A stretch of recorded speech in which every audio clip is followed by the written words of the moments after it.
स्मयो योगभूमिकाः स्वपदं शक्तिः वितर्क आत्मज्ञानम् लोकानन्दः समाधिसुखम्।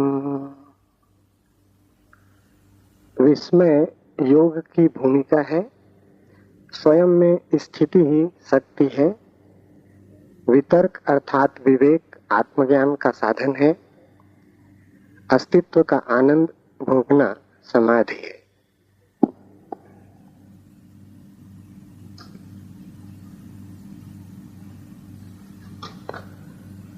विस्मय योग की भूमिका है। इसे थोड़ा समझें। विस्मय का अर्थ शब्दकोश में दिया है आश्चर्य, पर आश्चर्य और विस्मय में एक बुनियादी भेद है, और वो भेद समझ में ना आए तो अलग अलग यात्राएं शुरू हो जाती। आश्चर्य विज्ञान की भूमिका है, विस्मय योग की। आश्चर्य बहिर्मुखी है, विस्मय अंतर्मुखी। आश्चर्य दूसरे के संबंध में होता है, विस्मय स्वयं के संबंध।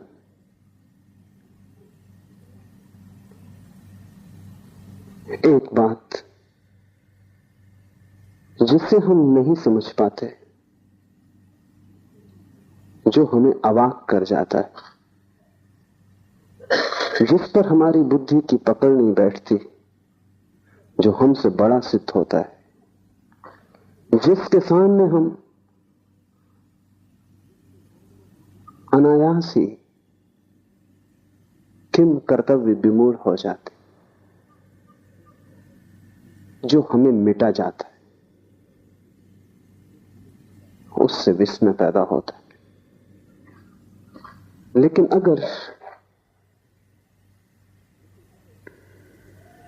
अगर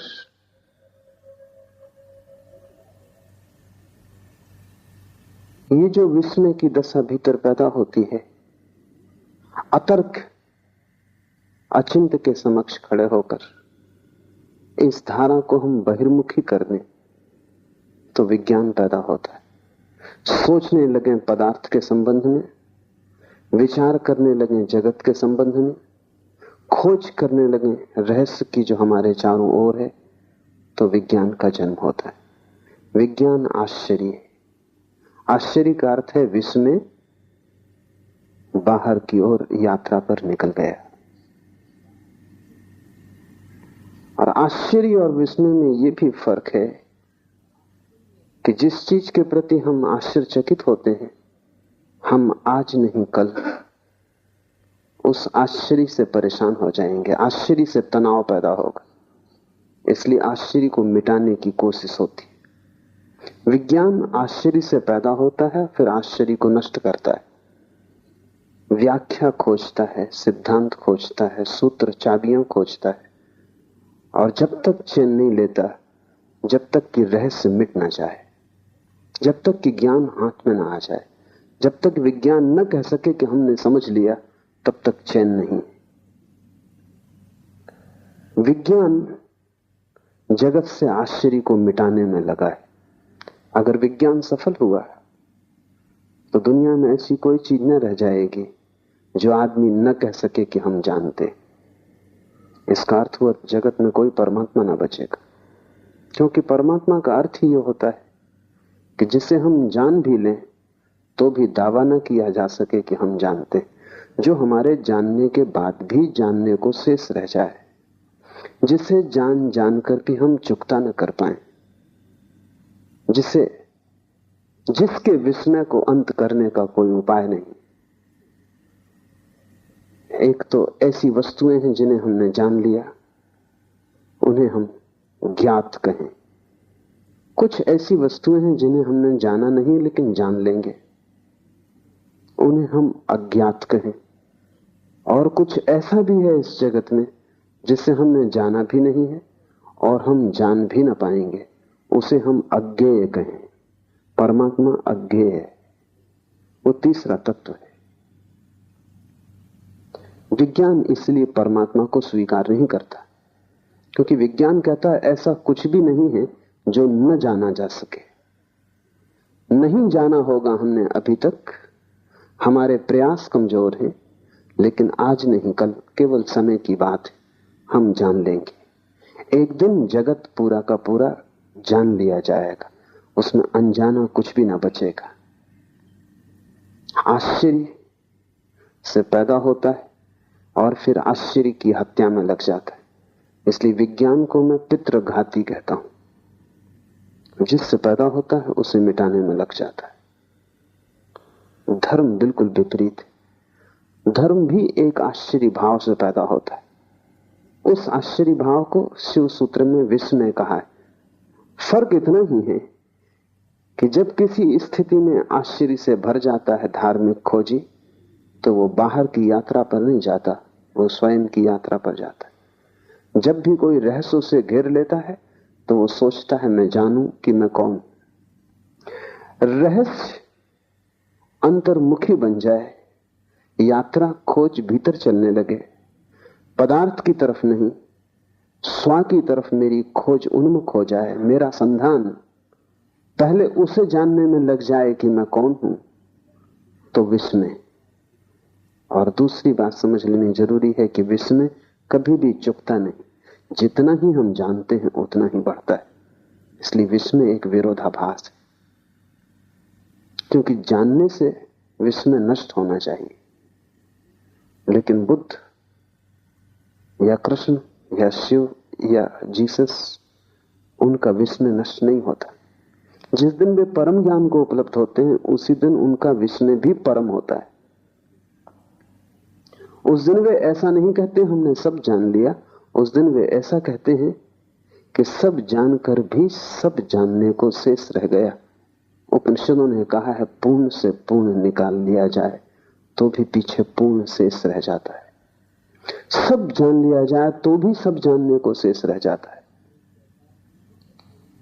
इसलिए धार्मिक ज्ञान अहंकार का जन्म नहीं बनता, वैज्ञानिक ज्ञान अहंकार का जन्म बनेगा। धार्मिक ज्ञान में तुम जानने वाले कभी भी ना बनोगे, तुम सदा विनम्र रहोगे, और जितने तुम जानते जाओगे उतनी ही तुम्हें प्रतीति होगी कि मैं कुछ भी नहीं जानता हूं। परम ज्ञान के क्षण में तुम कह सकोगे मेरा कोई भी ज्ञान नहीं। परम ज्ञान के क्षण में ये पूरा अस्तित्व विस्मय हो जाएगा। विज्ञान अगर सफल हो तो सारा जगत ज्ञात हो जाएगा, धर्म अगर सफल हो तो सारा जगत अज्ञात हो जाए। विज्ञान अगर सफल हो तो तुम जानने वाले अस्मिता से भर जाओगे और सारा जगत साधारण हो जाएगा, क्योंकि जहां विस्मय नहीं है वहां सब साधारण हो जाता है। जहां रहस्य नहीं है वहां सारी आत्मा खो जाती। जहां रहस्य का और उपाय नहीं है वहां आगे की यात्रा बंद हो जाती। जहां जिज्ञासा पूरी हो गई, कुतूहल समाप्त हो गया। अगर विज्ञान जीता तो जगत में ऐसी ऊब पैदा होगी जैसी ऊब कभी भी पैदा नहीं हुई थी। इसलिए अगर पश्चिम में लोग ज्यादा ऊब से भरे हैं, बोर्डम से भरे हैं, तो उसका मौलिक कारण विज्ञान है, क्योंकि लोगों के विस्मय की क्षमता कटती जा रही। लोग किसी भी चीज से चकित नहीं होते, चकित होना ही भूल गए। अगर तुम उनके सामने कुछ ऐसा सवाल भी रखो जो उलझाने वाला है तो भी वो कहेंगे कि सुलझ जाएगा, क्योंकि मौलिक रूप से ऐसी कोई भी वस्तु नहीं है विज्ञान की दृष्टि में जो अज्ञात सदा के लिए रह जाए। हम पर्दे उघाड़ ही लेंगे, लेकिन धर्म की यात्रा बड़ी उल्टी। जितने हम पर्दे उखाड़ते हैं पाते हैं रहस्य उतना सघन होता जाता है। जितने हम करीब आते हैं उतना ही पता चलता है कि जानना बहुत मुश्किल है। और जिस दिन हम परमात्मा के ठीक केंद्र में प्रवेश कर जाते हैं उस दिन सभी कुछ रहस्यपूर्ण हो जाता है। बुद्ध के लिए आकाश के तारे ही रहस्यपूर्ण नहीं है, जमीन पर पड़े कंकड़ पत्थर भी आश्चर्यपूर्ण हो गए। बुद्ध के लिए ये विराट ही रहस्य में नहीं है, क्षुद्र से क्षुद्र घटना भी रहस्यपूर्ण हो गई। एक बीज का जमीन से अंकुरित होना भी उतना ही रहस्यपूर्ण है जितना इस पूरी सृष्टि का जन्म। तो जैसे जैसे विस्मय घना होगा वैसे वैसे तुम्हारी आंखें छोटे बच्चे की तरह होती जाएंगी, क्योंकि छोटे बच्चे के लिए सभी कुछ विस्मय होता है। छोटे बच्चे को चलते देखो, वो रास्ते पे जा रहा, हर चीज उसे चौंकाती। एक रंगीन पत्थर उसे कोहिनूर मालूम होता है। तुम हंसते हो क्योंकि तुम ज्ञाता हो, तुम जानते हो रंगीन पत्थर है, पागल मत हो, ये कोहिनूर नहीं है। लेकिन छोटा बच्चा उस पत्थर को खीसे में रख लेना चाहता है। तुम कहोगे वजन मत ढो, और गंदा पत्थर है, कीचड़ में पड़ा है, फेंक इसे। लेकिन बच्चा उसे पकड़ता है क्योंकि तुम बच्चे को नहीं समझ पा रहे। बच्चे के लिए विस्मय, ये रंगीन पत्थर किसी कोहिनूर से कम कीमती नहीं। कीमत विस्मय की है, पत्थरों की थोड़ी कोई कीमत होती। एक तितली भी उसे इतना सम्मोहित कर लेती है जितना परमात्मा भी तुम्हें मिल जाए तो सम्मोहित नहीं करेगा। वो तितली के पीछे दौड़ना शुरू कर देता है। एक छोटे बच्चे की जैसी निर्मल दशा है, ऐसे विस्मय की परम स्थिति में, बुद्धत्व की स्थिति में किसी भी व्यक्ति की हो जाती। इसलिए जीसस ने कहा है कि जो छोटे बच्चों की तरह सरल होंगे वे ही केवल मेरे प्रभु के राज्य में प्रवेश कर सकेंगे। जीसस ने वही कहा है जो शिव इस सूत्र में कह रहे हैं, विस्मयो योग भूमिका। विस्मय योग का प्रथम चरण है। तब तो बहुत बातें ख्याल में लेनी नहीं जरूरी है। तुम्हारे पास जितना ज्ञान होगा उतनी ही योग की भूमिका मुश्किल हो जाएगी। तुम्हें जितना दम होगा कि मैं जानता हूं, उतना ही तुम योगी ना हो पाओगे। जितने शास्त्र तुम्हारे चित्त पर भारी होंगे उतना ही तुम्हारा विस्मय नष्ट हो गया। एक पंडित को पूछो परमात्मा के संबंध में तो वो ऐसे उत्तर देता है जैसे परमात्मा कोई उत्तर देने की बात हो, जैसे कि कोई उत्तर दिया जा सकता हो। पंडित को पूछो, उसके पास उत्तर रेडीमेड है। तुमने पूछा भी नहीं था, उसके पास उत्तर तैयार था। परमात्मा भी उसे अवाक नहीं करता, उसके पास सूत्र सब निश्चित है, वो तत्क्षण समझा देता है। लेकिन बुद्ध के पास जाओ, पूछो परमात्मा के संबंध में, बुद्ध चुप रह जाते। शायद तुम यही सोच के लौट आओगे, बहुत से पंडित बुद्ध के पास से यही सोच के लौट गए कि यह आदमी चुप रह गया, इसका मतलब इसे पता नहीं। और यह आदमी इसलिए चुप रह गया कि विस्मय तो द्वार है। तुम अगर थोड़े समझदार होते तो तुम रुक गए होते इस आदमी के पास जिसने उत्तर नहीं दिया, और तुमने इस आदमी को समझने की कोशिश की होती, इसकी आंखों में झांका होता, इसके सत्संग में, इसकी सन्निधि में तुम रहे होते, क्योंकि इसे कुछ स्वाद मिल गया है और वो स्वाद इतना बड़ा है कि शब्द उसे कह नहीं सकते, और इसे कोई ऐसा दर्शन हुआ है जो उत्तर नहीं बनाया जा सकता। प्रश्न और उत्तर स्कूली बच्चों की बातें, तुम्हारा प्रश्न ही बेहुदा है।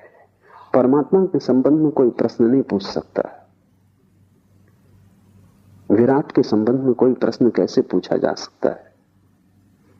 विराट के संबंध में तो प्रश्न उत्तर दोनों गिर जाते। तुम्हारा प्रश्न क्षुद्र है, इसलिए बुद्ध चुप रह गए। लेकिन तुम शायद ये सोच के लौटोगे कि इस आदमी को पता होता तो जवाब देता।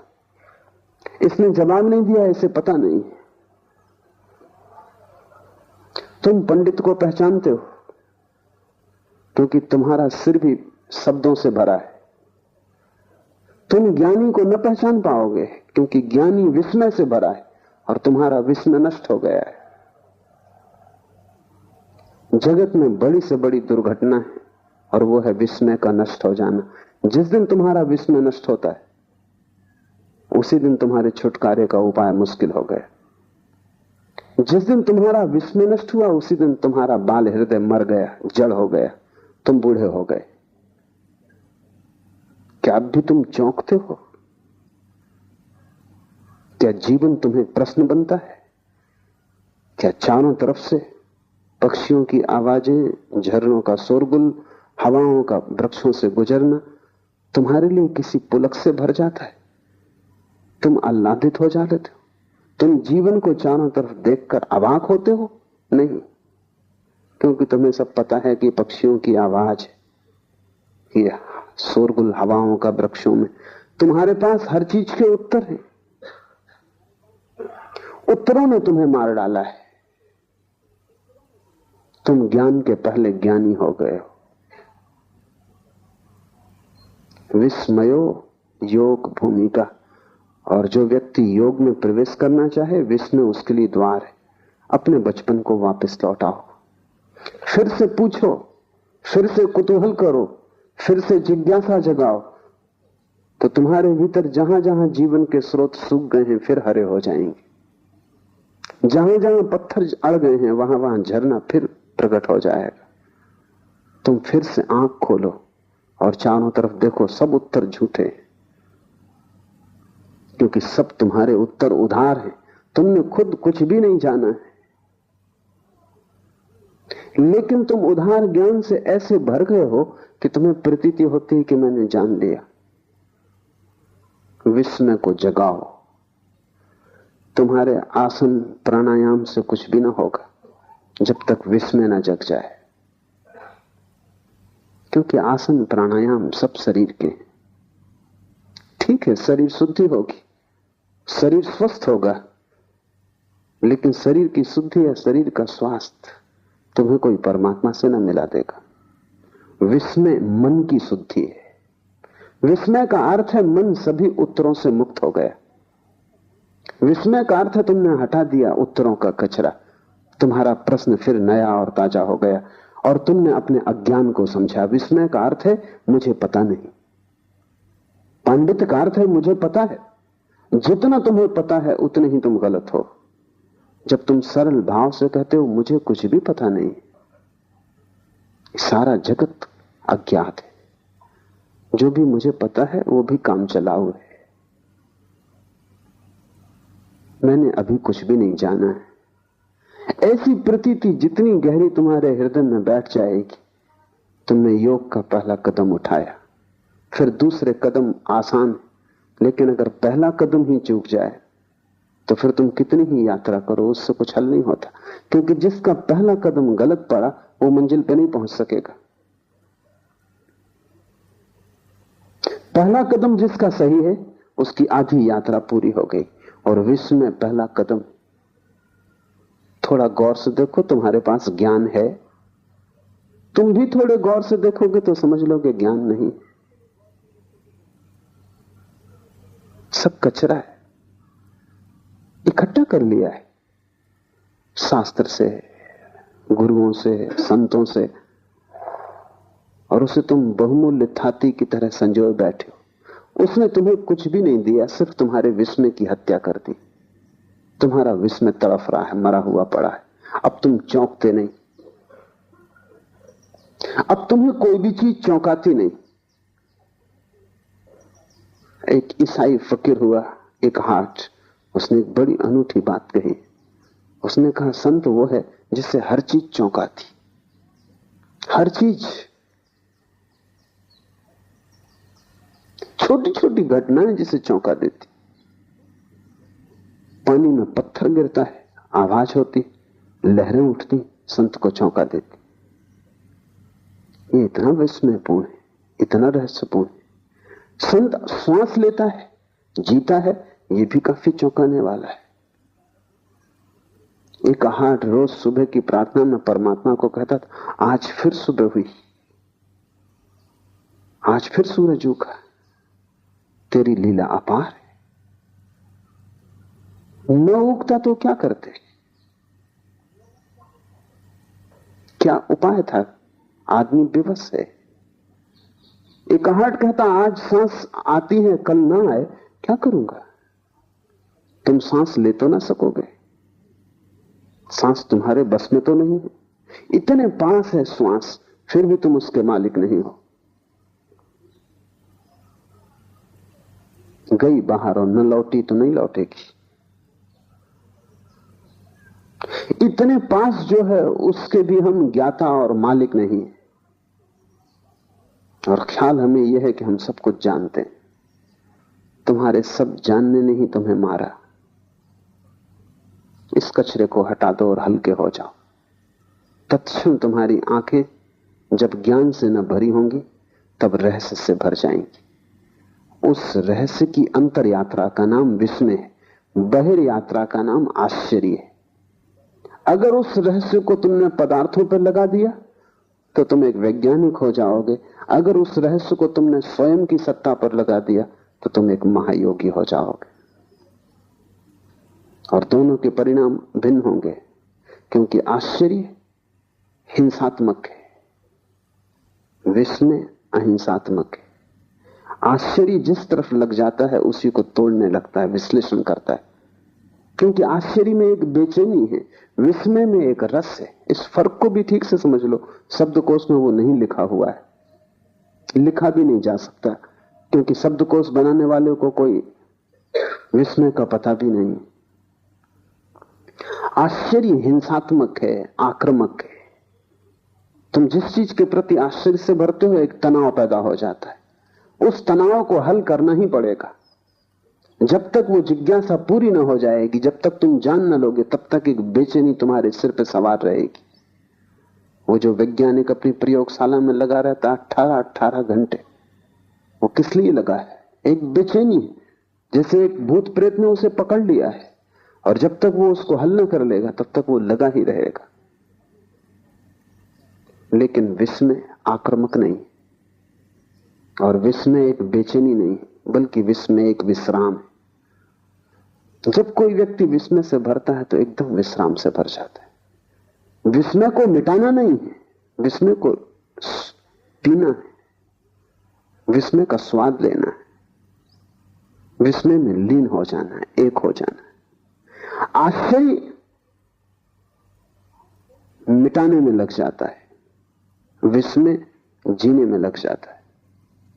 विस्मय जीवन की एक शैली है, आश्चर्य मनुष्य के मन का एक हिंसात्मक रूप है। इसलिए विज्ञान विजय की भाषा में सोचता है, तोड़ो फोड़ो जीतो। धर्म समर्पण की भाषा में सोचता है, अपने को खो दो।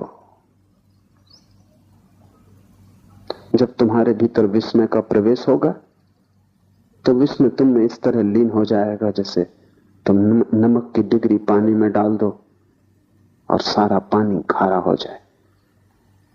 जिस दिन तुम विस्मय से भरोगे उस दिन तुम विस्मय से खारे हो जाओगे। रोआ रोआ विस्मय से भर जाएगा। उठोगे तो विस्मय, बैठोगे तो विस्मय, तुम सदा चौंके रहोगे। हर चीज रहस्यपूर्ण हो जाएगी।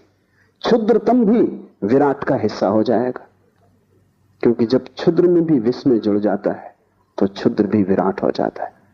तब जाना हुआ कुछ भी नहीं है, सभी तरफ रहस्य तुम्हें घेरे हुए है। तब प्रतिपल नया हो रहा है और प्रतिपल नया निमंत्रण दे रहा है। विस्मय एक आमंत्रण है। मुल्ला नसरुद्दीन एक चुनाव में खड़ा हो गया था, तो मत मांगने घर घर गया। गांव में जो चर्च का पादरी था उसके द्वार पर भी गया। जब मत मांगने गया था तब भी उसके मुंह से शराब की बात आ रही थी। पादरी भला आदमी था, सीधे सीधे कहना अशिष्टता होगी, तो उसने नसरुद्दीन से कहा कि मुझे बस एक बात पूछनी, अगर संतोषजनक उत्तर दिया तो मेरा मत, मेरा वोट तुम्हारे लिए। क्या तुम कभी शराब पीते हो? पूछने का इसमें कुछ भी नहीं था, शराब वो पिए ही हुए था। नसरुद्दीन चौंका और उसने कहा कि इसके पहले कि मैं जवाब दूं, एक सवाल मुझे भी पूछना। ये जांच पड़ताल है या आमंत्रण?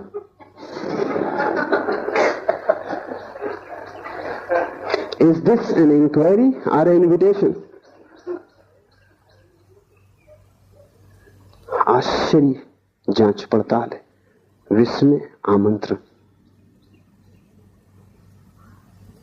विस्मय भीतरी बुलावा है, और जैसे जैसे तुम भीतर प्रवेश करते हो वैसे वैसे डूबते चले जाते हो। एक दिन ऐसा आएगा कि तुम न बचोगे और विस्मय ही बचेगा। उस दिन परम ज्ञान घट गया। अगर तुमने आश्चर्य किया तो एक दिन ऐसा आएगा कि तुम ही बचोगे और आश्चर्य न बचेगा। ये विज्ञान की निष्पत्ति। अहंकार बचेगा, आश्चर्य नष्ट हो जाएगा।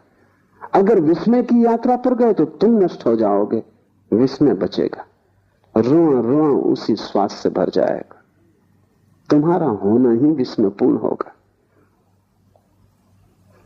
इसे शिव ने भूमिका कहा योग की। ज्ञान को हटाओ, विस्मय से भरो। और अब कठिन लगेगा शुरू में, क्योंकि तुम्हें ख्याल है कि तुम सब जानते हो। D.H. लॉरेंस एक बड़ा विचारक, कीमती मूल्यवान विचारक हुआ। एक छोटे बच्चे के साथ बगीचे में घूम रहा था। उस छोटे बच्चे ने पूछा, why the trees are green? वृक्ष हरे क्यों? छोटे बच्चे ही ऐसे सवाल पूछ सकते हैं, इतने ताजे सवाल। तुम तो ये सवाल ही नहीं सोच सकते। तुम कहोगे वृक्ष हरे हरे हैं, इसमें पूछना क्या? ये कोई सवाल है? ये बच्चा मूड है। लेकिन तुम फिर से सोचो, वृक्ष हरे क्यों? तुम्हें सच में उत्तर पता है? शायद तुम में कोई विज्ञान का विद्यार्थी हो तो वो कहेगा क्लोरोफिल के कारण। मगर इससे कोई बच्चे के प्रश्न का हल तो नहीं होता। बच्चा पूछेगा कि वृक्ष में क्लोरोफिल क्यों है? आखिर क्लोरोफिल को वृक्ष में होने की क्या जरूरत है और आदमी में क्यों नहीं? और क्लोरोफिल कैसे वृक्षों को खोजता रहता है? क्यों का कोई सवाल क्लोरोफिल से होता नहीं हल। विज्ञान जो भी जवाब देता है सब ऐसे ही है। उससे प्रश्न सिर्फ एक सीढ़ी और पीछे हट जाता है बस। अगर तुम जरा समझदार हो तो प्रश्न फिर उठा सकते हो। विज्ञान के पास क्यों का कोई उत्तर नहीं। इसलिए विज्ञान विस्मय को नष्ट कर नहीं सकता, सिर्फ भ्रम पैदा करता है नष्ट करने का। लेकिन D.H. लॉरेंस कोई वैज्ञानिक नहीं था, वो एक कवि था, एक उपन्यासकार था। उसके पास संचेतना थी सौंदर्य की। वो खड़ा हो गया, वो सोचने लगा। उसने बच्चे से कहा कि मौका दो, क्योंकि मुझे खुद ही पता नहीं। तुम्हारे बच्चे ने भी तुमसे कई बार ऐसे सवाल किए होंगे। तुमने कभी कहा कि मुझे पता नहीं? उस अहंकार को चोट लगेगी। हर बाप सोचता उसे पता है। बच्चा पूछता, बाप जवाब देता है। इन्हीं जवाबों के कारण बाप प्रतिष्ठा खोता है बाद में, क्योंकि बच्चे को एक न दिन पता चल जाता है कि पता तुम्हें कुछ भी न था। तुम नाहक ही जवाब देते रहे। जैसा अज्ञानी मैं हूं वैसे ही तुम हो। तुम्हारी उम्र ज्यादा थी, तुम्हारा अज्ञान जरा पुराना था, बस इतनी ही बात थी। लेकिन छोटे बच्चे को तुम जवाब दे दे तो छोटा बच्चा भरोसा करता है, वो मान लेता है कि ठीक है होगा। लेकिन कितने दिन तक मानेगा? D.H. लॉरेंस खड़ा हो गया। उसने कहा कि मैं सोचूंगा। और अगर तुम ज्यादा ही जिद करो तो बस इतने कह सकता हूं कि वृक्ष हरे हैं क्योंकि हरे। इसमें कोई और उत्तर नहीं है। मैं खुद ही इसी रहस्य से भरा हुआ हूं। अगर तुम आंख से थोड़े ज्ञान का पर्दा हटाओगे तो तुम पाओगे चारों तरफ रहस्य खड़ा हुआ है। वृक्ष हरे हैं, ये भी रहस्यपूर्ण है। हरे वृक्षों में लाल फूल लग रहे हैं, ये भी रहस्यपूर्ण है। एक छोटे से बीज में इतने इतने बड़े विराट काय वृक्ष छिपे हैं, ये भी रहस्यपूर्ण है। एक बीज को तुम संभाल के रखे रहो, सैकड़ों हजारों साल के बाद वो वृक्ष प्रकट हो जाता है। जीवन शाश्वत मालूम होता है। हर घड़ी रहस्य से भरी है, पर तुमने जैसे अपनी आंखें बंद कर ली, तुम निश्चिंत हो गए हो। निश्चिंतता तुम्हारी जड़ता है, तुम झिझकते भी नहीं। इसमें कुछ कारण है, क्योंकि इससे अहंकार को आश्वासन मिला रहता है कि मैं जानता हूं, मैं जानता हूं तो एक सुरक्षा बनी। मैं नहीं जानता तो सब सुरक्षा खो जाती। पता तुम्हें कुछ भी नहीं है, लेकिन ये बात पीड़ा देती है कि मुझे कुछ भी पता नहीं। इसलिए तुम कुछ भी पकड़ लेते हो। तिनके पकड़ लेता है डूबता आदमी, और तिनकों के सहारे ले लेता है। ये तुम जो पकड़े हो ये तिनका भी नहीं है, तिनके से शायद कोई कभी बच भी जाए, पर तुमने जो पकड़ा है वो तो तिनका भी नहीं, वो तो सिर्फ सपना है, सिर्फ कोरे शब्द हैं।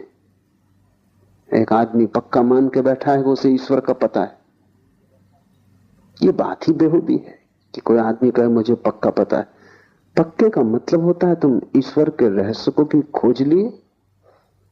पक्के का अर्थ होता है कि तुम उसके भी आर पार गुजर गए, उसको भी नाप जोख लिया। पक्के का अर्थ होता है वो भी माप लिया गया, तुमने तौल लिया तराजू पर, जांच पड़ताल कर ली प्रयोगशाला में। पक्के का क्या अर्थ होता है? एक दूसरा आदमी है जिसको पक्का पता है कि ईश्वर नहीं। ये दोनों मूल हैं और दोनों की बीमारी एक है। एक अपने को आस्तिक कहता है, एक नास्तिक, पर दोनों में जरा भी फर्क नहीं है। गहरे में दोनों की बीमारी एक है कि दोनों मानते हैं हमें पता है, और दोनों में विवाद खड़ा होता है। ज्ञान से विवाद पैदा होता है, विस्मय से संवाद पैदा होता है। जब तुम विस्मय से भरोगे तो तुम्हारे जीवन में एक संवाद आएगा। महावीर के पास कोई जाता और कहता ईश्वर है तो वो कहते हैं, कोई नास्तिक जाता और कहता ईश्वर नहीं तो वो कहते हैं कि नहीं है। कोई दोनों को न मानने वाला अज्ञेयवादी एग्नोस्टिक पहुंच जाता तो महावीर उससे कहते है भी और नहीं भी। बड़ी कठिन बात हो गई, क्योंकि हम चाहेंगे उत्तर साफ दो, सीधे दो, चाहे गलत हो लेकिन साफ चाहिए। और ध्यान रखें, ये जगत इतने जटिल है कि यहां साफ उत्तर गलत ही होंगे।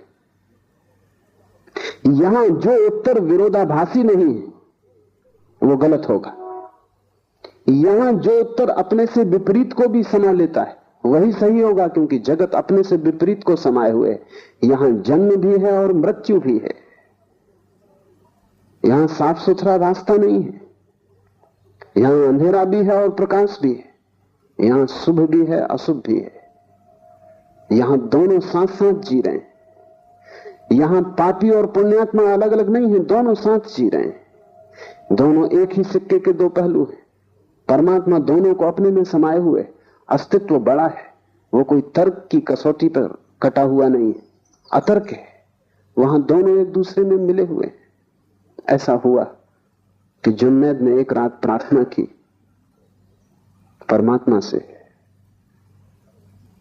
कि मैं जानना चाहता हूं इस गांव में कोई ऐसा आदमी है जो महापापी हो, क्योंकि उसको देखकर, उसको समझ के मैं पाप से बचने की कोशिश करूंगा। मेरे पास मापदंड हो जाएगा कि ये महापापी। इस जीवन से बचना।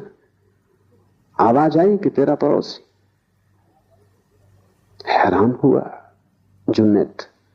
उसने कभी सोचा भी ना था कि उसका पड़ोसी और महापापी साधारण आदमी था, काम धंधा करता था, दुकान चलाता था। महापापी कर उसने सोचा भी ना था। उसका तो ख्याल था कि महापापी होगा कोई रावण, महापापी कोई होगा कोई महादुष्ट शैतान। ये आदमी दुकान चलाता है, बाल बच्चे पालता है।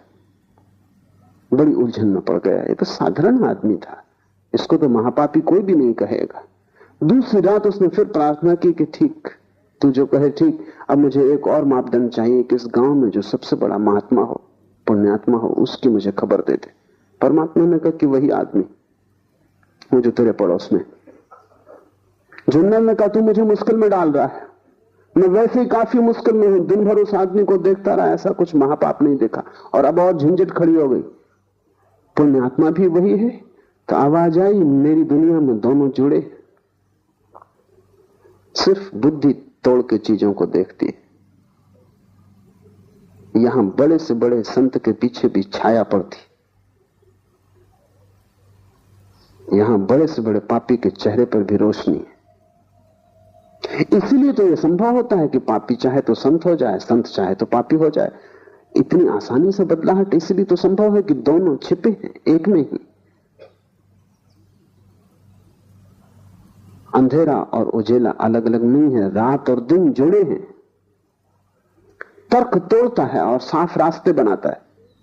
तर्क ऐसे है जैसे कि तुमने एक छोटा सा बगीचा बना लिया हो, साफ सुथरा, कटा पिटा। जीवन जंगल की तरह, वहां कुछ साफ सुथरा नहीं है। वहां सब चीजें एक दूसरे से उलझी। जो जीवन को समझने चला है उसे साफ कटे कटाए उत्तरों से बचने की क्षमता चाहिए। उनको पकड़ लेने में सुरक्षा है, क्योंकि तुम्हें आश्वासन हो जाता है कि ठीक मुझे पता है। जैसे तुम्हें लगता है मुझे पता है, तुम्हारी हिम्मत आ जाती, जिंदगी में चलने में भरोसा आ जाता है। इसलिए तुम डरते हो ज्ञान छोड़ने से, इसलिए बड़ी पीड़ा होती। तुमसे कोई धन छीन ले इतनी मुसीबत नहीं, फिर कमा लेंगे।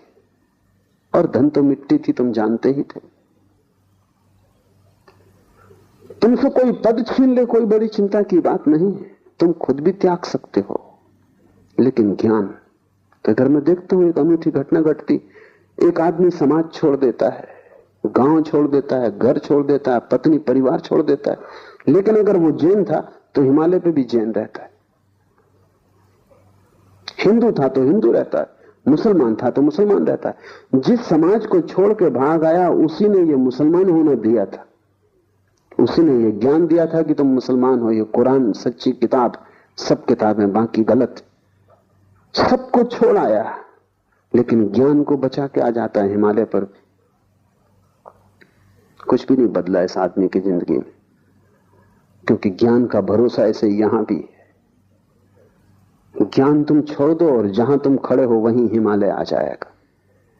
हिमालय का अर्थ ही इतना है कि जहां सब रहस्यपूर्ण, जहां उतुंग शिखर है जिन्हें तुम छू ना सकोगे, और जहां अनंत खाइयां हैं जिनमें तुम उतर ना सकोगे, जो हमारे सभी पैमानों से बड़ा है। विस्मय का अर्थ है जहां तुम्हारी बुद्धि व्यर्थ हो जाती, जहां तुम्हारा अहंकार असमर्थ हो जाता है, जहां तुम एकदम असहाय हो जाते हो। तुम रो सकते हो वहां, हंस सकते हो वहां, लेकिन बोल नहीं सकते। कहा जाता है कि मूसा जब सिनाई के पर्वत पर गए तो रोए भी, हंसे भी, पर बोले नहीं। पीछे लौट के जब उनके शिष्यों ने पूछा कि ये क्या हुआ, परमात्मा सामने मौजूद था और परमात्मा ने खुद कहा, मोसेस जूते बाहर उतार के आ, क्योंकि पवित्र भूमि है, यहां मैं मौजूद हूं।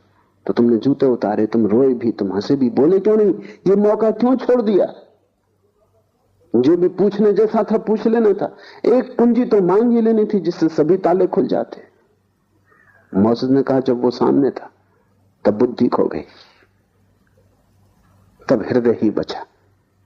खुशी में रोया भी, खुशी में हंसा भी। और ये मजा है जिंदगी का कि खुशी में तुम रो भी सकते हो और हंस भी सकते हो। इसलिए ये मत सोचना कि जो रोता है वो दुख में ही रोता है, वो तर्क का हिसाब है। जिंदगी तर्क को मानती नहीं। सब तर्क की सीमाओं को तोड़ के जिंदगी की नदी बाढ़ की तरह बहती। आदमी खुशी में रो भी सकता है, तब उसके आंसुओं का गुणधर्म बदल जाता है, तब उसके आंसुओं में आनंद की झलक होती। हंस भी सकता है।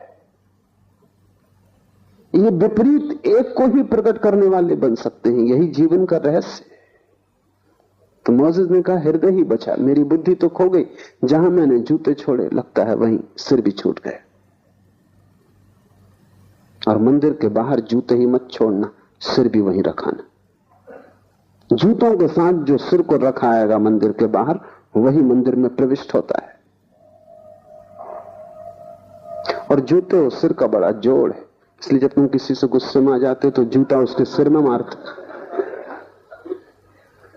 साधु अपना ही जूता अपने सिर में मार लेता है। ये दो छोर हैं, ये दो अतियां हैं। एक तरफ जूते हैं, एक तरफ सिर है। दोनों के मध्य में तुम हो, और वो जो मध्य बिंदु है तुम्हारा, वहां सभी विपरीत मिल रहे हैं। वहां तुम्हारे पैर और वहां तुम्हारा सिर मिल रहा है, वही हृदय है। तो मोसेस ने कहा रोया, हंसा, क्योंकि विस्मय से भर गया, अवाक रह गया। मोसेस ने कहा अब सो ना सकूंगा, अब जो देखा है उसे अनदेखा ना कर सकूंगा। अब जो हो गया अब उसका मिटना नहीं हो सकता। वो मौजूद जो पहले था अब बचा नहीं। अब मैं दूसरा ही आदमी हूं। ये एक नया जन्म, इसको हिंदू द्विज कहते हैं। जब कोई आदमी का ऐसा दूसरा जन्म हो जाए। सभी ब्राह्मण द्विज नहीं है, कभी कभी कोई ब्राह्मण द्विज हो पाता है। द्विज का मतलब जनेऊ पहन लेने से नहीं है। द्विज शब्द का अर्थ है दोबारा जिसका जन्म हो। ये मोसेस ने कहा कि अब मैं द्विज हूं, ट्वाइस बॉर्न, अब मैं दूसरा आदमी हूं। अब वो आदमी मर गया। विश्व में से अगर तुम गुजरोगे तो तुम्हारा पुराना मर जाएगा और नए का जन्म होगा, और अगर तुम विश्व में ठहर गए तो प्रतिपल नया जन्मता है और पुराना नष्ट होता है। प्रतिपल पुराना जाता है और नया आता है।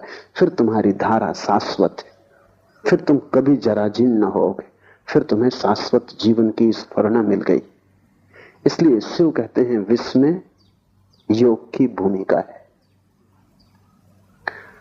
दूसरा सूत्र है स्वपदम शक्ति। स्व में स्थिति शक्ति है, विश्व में भूमिका है। विस्मय का अर्थ है भीतर की तरफ यात्रा। मैं कौन हूं, इस प्रश्न की अंतर खोज। बाहर गए आश्चर्य, बाहर गए तर्क, बाहर गए विज्ञान, भीतर आए विस्मय, ध्यान, प्रार्थना, सारी विधि बदल जाती। विस्मय तुम्हें भीतर लाएगा,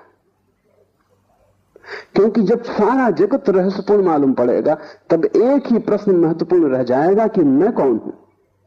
यह विस्मय का मौलिक आधार है कि मैं कौन हूं। और जब तक मैं इस मैं को ही न जान लूं तब तक मैं जिसे जानने चला हूं वो यात्रा हो नहीं सकती। कैसे मैं जानूंगा इन वृक्षों को, कैसे मैं जानूंगा तुम्हें, कैसे जानूंगा पर को, जब मैं ही अभी अज्ञात और अज्ञान में हूं, जब मुझे मेरा ही पता नहीं। इसलिए मैं कौन हूं ये महामंत्र है। और जल्दी उत्तर मत देना, क्योंकि तुम्हारे पास उत्तर तैयार है। तो मैं कौन हूं तुम भीतर से कहते हो, मैं आत्मा हूं, ये उत्तर काम ना आएगा। ये तो तुम्हें पता ही है, इससे तुम्हारी जिंदगी बदली नहीं। ज्ञान आग है, वो तुम्हें जला देगा। जब तुम कहते हो मैं कौन हूं और भीतर से आवाज आती है, वो भीतर की आवाज नहीं है, वो तुम्हारा सिर बोल रहा है। सिर में छिपे शास्त्र बोल रहे हैं, स्मृति बोल रही है। जब तुम कहते हो मैं आत्मा हूं तो ये 2 कौड़ी का है, इसका कोई मूल्य नहीं, क्योंकि इससे तुम बदले नहीं। ये आग नहीं है, ये राख है। इसमें कभी अंगारा रहा होगा, किसी ऋषि को इसमें अंगारा रहा होगा, तुम्हारे लिए तो ये सिर्फ राख है। जिसलिए अंगारा रहा वो तो खो गया इस जगत से, तुम राख को ढो रहे हो।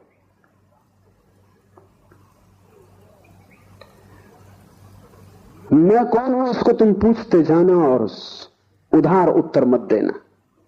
जब भी उधार उत्तर आए कहना कि मेरा उत्तर नहीं, मेरा जाना नहीं, मेरा कैसे हो सकता है। जो मैं जानता हूं वही केवल मेरा हो सकता है। जो तुम उपलब्ध करोगे अपने श्रम से वही केवल तुम्हारी संपदा है। ज्ञान में चोरी नहीं चल सकती और न ज्ञान में भिखमंगापन चलता है। न तुम भीख मांग सकते, न तुम चोरी कर सकते। यहां डकैती नहीं चल सकती। यहां तो तुम्हें स्वश्रम से ही स्वयं को निर्मित करना होगा। दूसरा सूत्र है स्व में स्थिति शक्ति है। जैसे ही विस्मय पैदा हो भीतर की तरफ चलना, डूबना और स्व में स्थित हो जाने की चेष्टा करना। क्योंकि जब तुम पूछते हो मैं कौन हूं तो कब तुम्हें उत्तर मिलेगा। अगर इसका उत्तर तुम्हें चाहिए तो भीतर स्व में ठहरना पड़ेगा। उसको ही हमने स्वास्थ्य कहा है, स्वयं में ठहर जाना।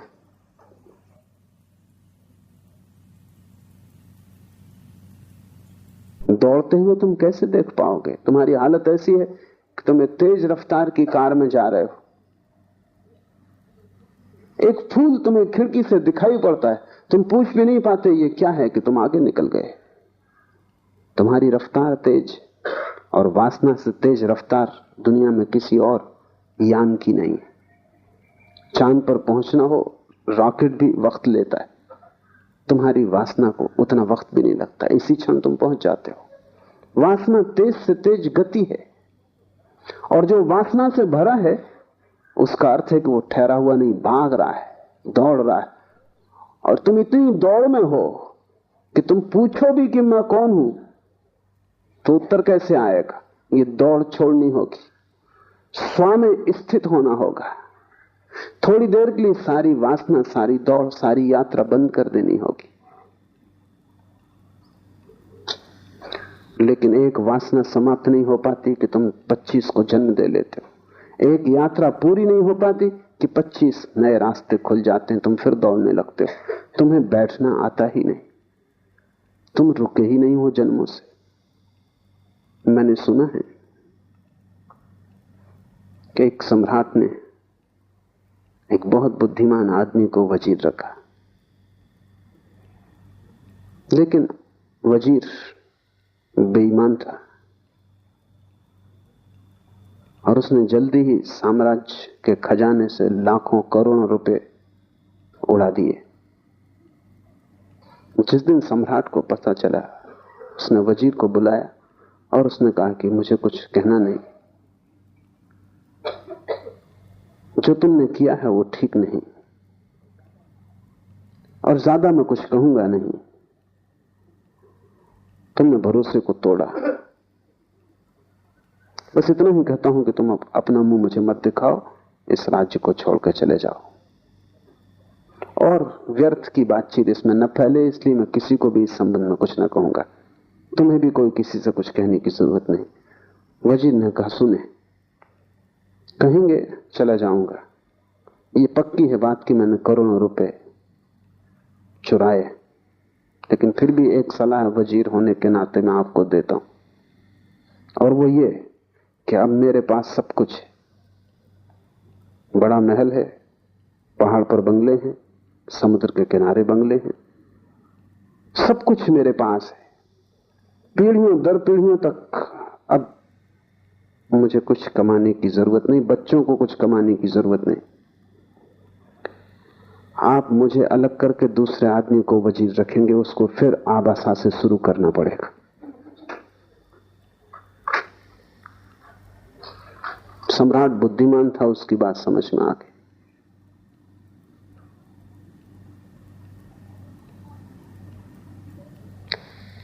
ऐसा क्षण तुम्हारे जीवन में कभी नहीं आता है जब तुम कह सको अब सब मेरे पास है।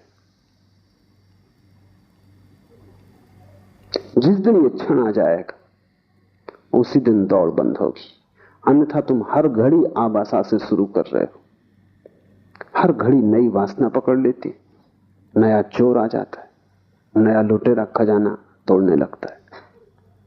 और एकांत लुटेरा हो तो ऐसा भी नहीं है, बहुत वासनाएं, तुम एक साथ बहुत दिशाओं में दौड़ रहे हो, तुम एक साथ बहुत सी चीजों को पाने की कोशिश कर रहे हो।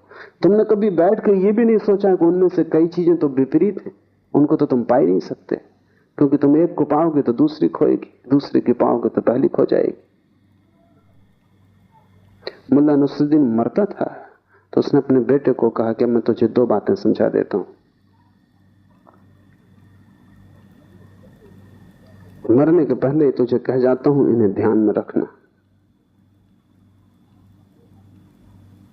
2 बातें हैं, एक ऑनेस्टी, ईमानदारी, और दूसरी है विजडम, बुद्धिमानी।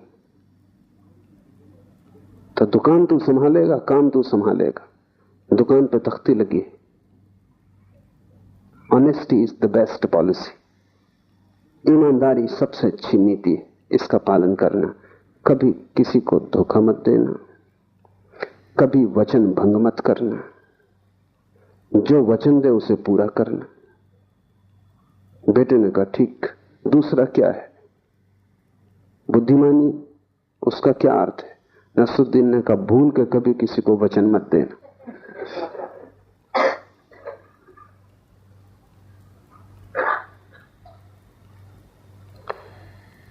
बस ऐसा ही विपरीत बटा हुआ जीवन है।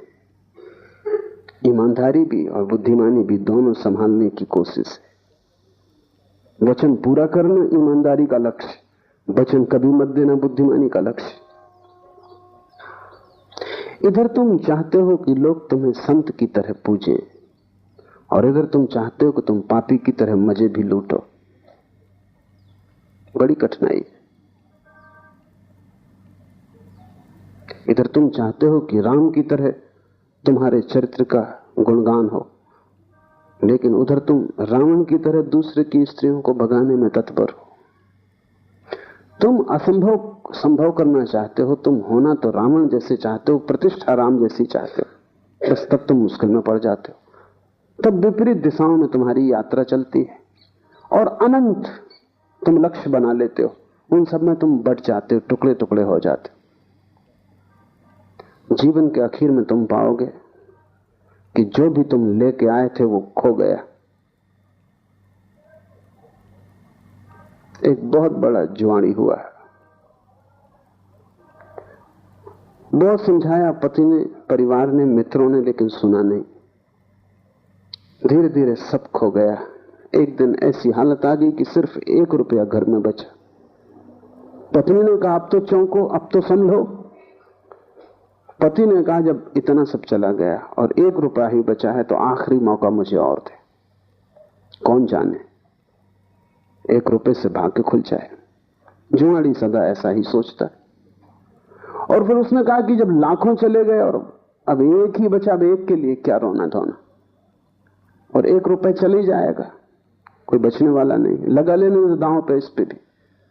पत्नी ने भी सोचा कि अब जब सभी चला गया और 1 ही बचा, 1 कोई टिकने वाला वैसे भी क्या है, सांझ के पहले खत्म हो जाए, तो ठीक है तू जा अपनी आखिरी इच्छा भी पूरी कर ले। जुआरी गया जुए के अड्डे पर, बड़ा चकित हुआ। हर बाजी जीतने लगा। 1 के 1000 हुए, 1000 के 10,000 हुए, 10,000 के 50,000 हुए, 50,000 के लाख हो गए, क्योंकि वो इकट्ठे दांव पे लगाता गया।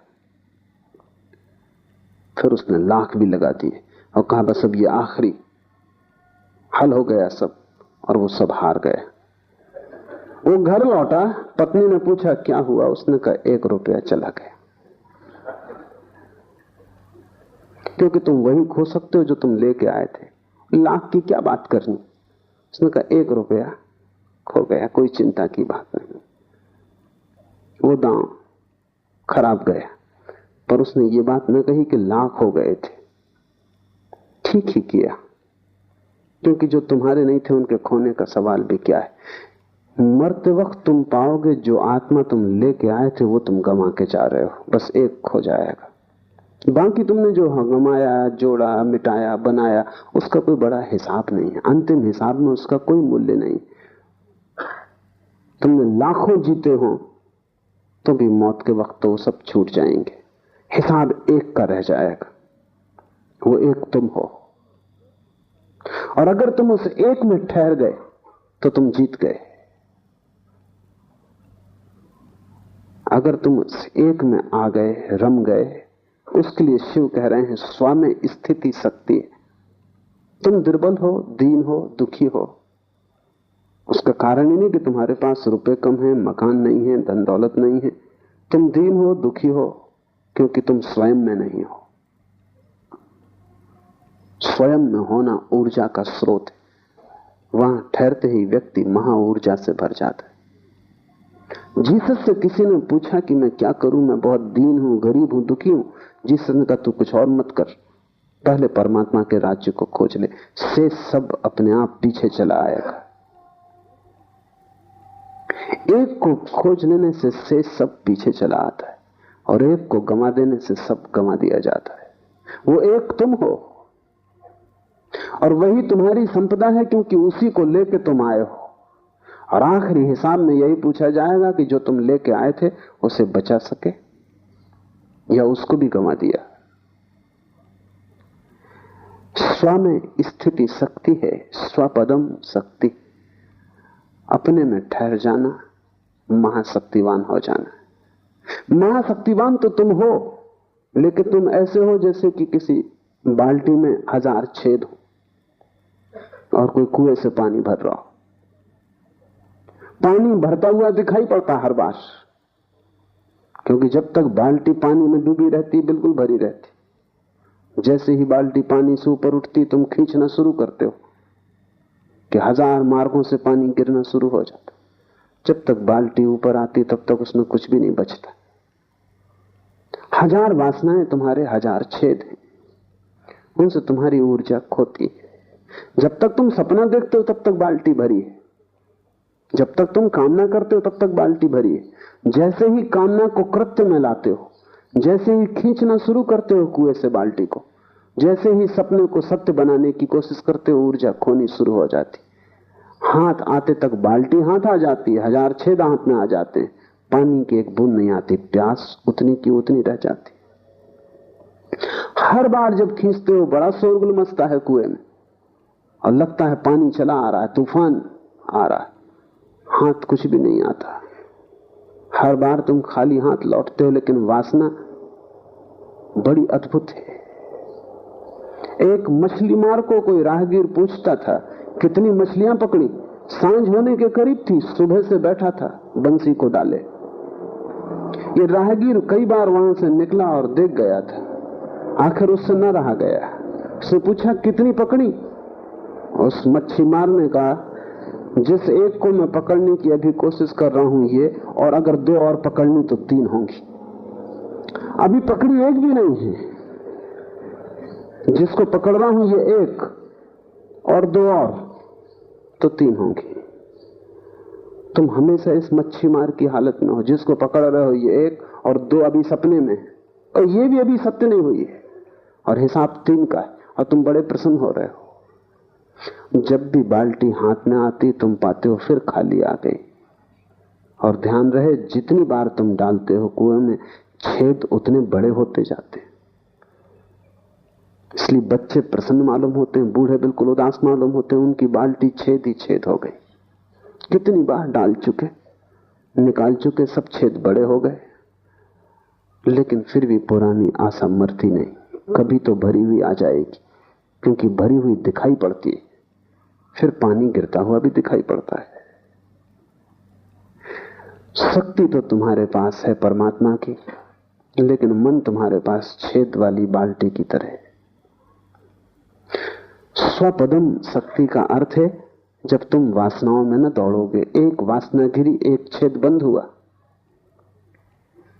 वासनाएं गिर गई, सारे छेद खो गए, और तब तुम्हें किसी और कुएं में बाल्टी डालने की जरूरत नहीं, तुम खुद ही कुआं हो। बड़ी है ऊर्जा तुम्हारे पास, सिर्फ तुम्हारी व्यर्थ खोती शक्ति बच जाए तो तुम महा ऊर्जा लेकर पैदा हुए हो। तुम्हें कुछ पाना नहीं है, जो भी पाने योग्य है वो तुम्हारे पास है, सिर्फ उसे खोने से बचना है। परमात्मा को पाने का सवाल नहीं, सिर्फ खोने से बचना है, वो तुम्हें मिला ही हुआ है। कैसे तुम खो देते हो, यही बड़ी से बड़ी रहस्य की घटना है जगत में। तीसरा सूत्र है वितर्क, अर्थात विवेक से आत्मज्ञान होता है। एक एक सूत्र कुंजी की तरह है।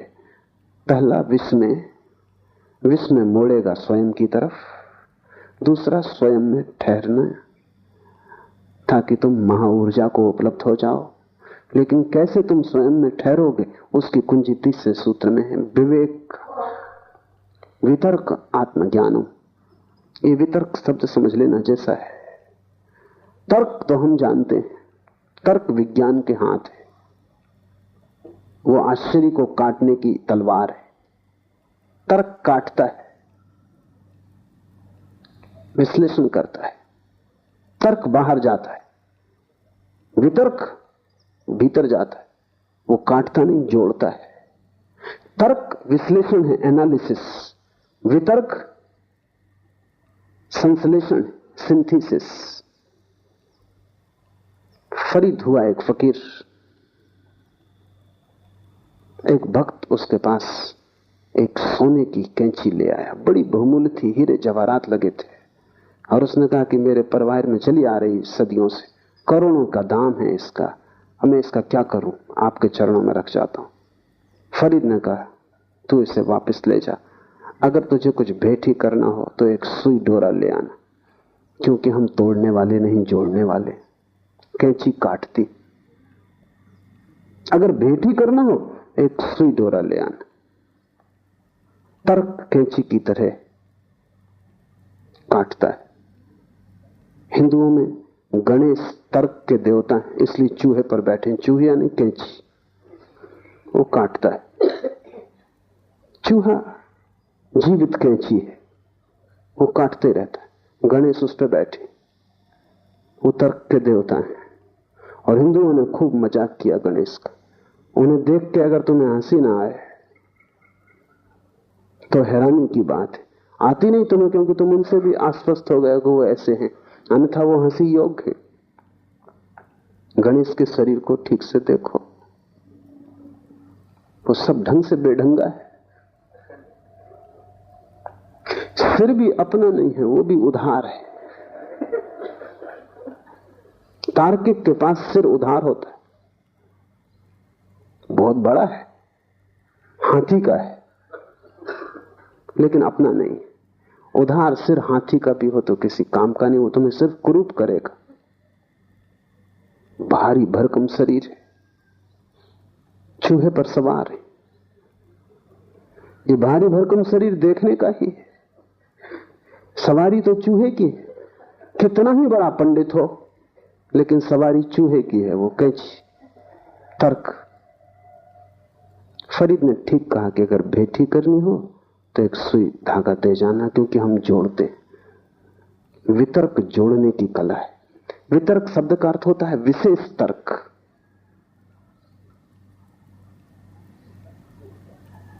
साधारण तर्क तोड़ता है, विशेष तर्क जोड़ता है।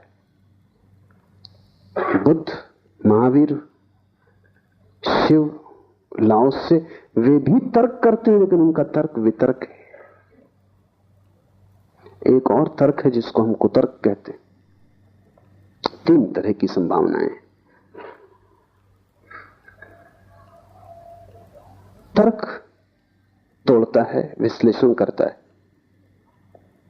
लेकिन लक्ष्य उसका बुरा नहीं, आश्चर्य को हल करना है।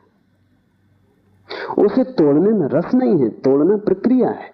लक्ष्य तो किसी सिद्धांत की उपलब्धि है जिससे कि आश्चर्य समाप्त हो जाए, चीजें साफ सुथरी हो जाएं। लक्ष्य सृजनात्मक है तर्क का। लेकिन जब तर्क का कोई लक्ष्य ही नहीं होता और सिर्फ तोड़ना ही लक्ष्य हो जाता है, जब मजा मारने में ही आने लगता, तब हम उसे कुतर्क कहते हैं। तर्क पागल हो जाए तो कुतर्क हो जाता है। विक्षिप्त अवस्था है तर्क की, तब वो पागल हो जाता, तब वो तोड़ने में लग जाता है। तब कोई और लक्ष्य नहीं रह जाता, नष्ट करने ही रसपूर्ण हो जाता है।